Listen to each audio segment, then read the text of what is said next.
کی ضرورت کے قائل ہیں۔ یعنی خدا کی حکومت، خدا کی حکومت یہ تو مطلب یہ کہ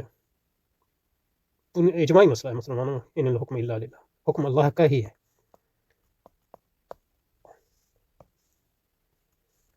حکومت الہیہ کی جو یعنی بنیادی حکومت الہیہ ہے، اس کی بنیاد ہے کہ حکم صرف اللہ تعالیٰ کا ہے۔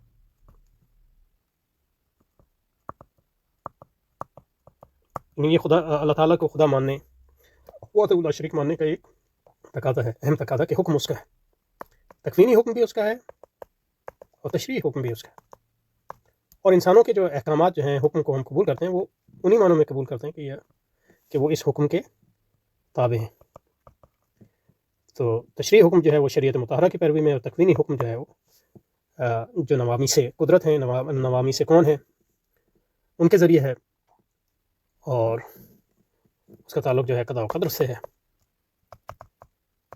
وہ تو مطلب کافر بھی قبول کرے، یعنی آپ قبول کریں نہ کریں، وہ سب پہ وہ حکم لازم ہے۔ لیکن جو ہمیں محدود اللہ تعالیٰ نے آزادی دی ہے، محدود، وہ تشریعی حکم کے بارے میں، اور اسی پہ جو ہے پوچھ گچھ بھی ہوگی لوگوں کی۔ تو اس پہ تو مسلمانوں کوئی یعنی مسلمانوں کے تمام فرقوں کا اس پہ اجماع ہے۔ اور حتیٰ کہ مطلب خوارج نے بھی جب حضرت علی پہ اعتراض کیا، رضی کرم اللہ وجہہ الکریم پہ، تو حضرت علی نے یہ نہیں کہا کہ تم جو کہہ رہے ہو وہ غلط ہے، صرف یہ کہا کہ کلمۃ الحق ارید بہ الباطل،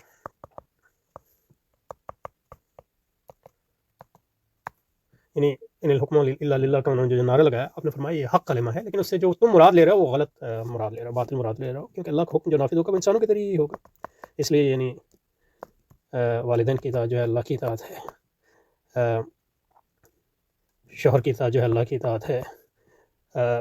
اور امراء اسلام کی اطاعت جو ہے اللہ کی اطاعت ہے، اور علماء کی اطاعت جو ہے اللہ کی اطاعت ہے، کیونکہ وہ اللہ کی اطاعت کا جو ہے حصہ ہے ان معنوں میں کہ ان کی اطاعت اس لیے کرتے ہیں کہ وہ اللہ کی اطاعت ہے، رسول کی اطاعت جو ہے اللہ کی اطاعت ہے، وغیرہ وغیرہ۔ تو اللہ کی اطاعت ہم کرتے ہیں اس کے اللہ کی اطاعت، اور جن کا اس نے حکم دیا اطاعت کرنے کا، ان کی اطاعت کی اللہ تعالیٰ ہی کی اطاعت ہے۔ بلا شبہ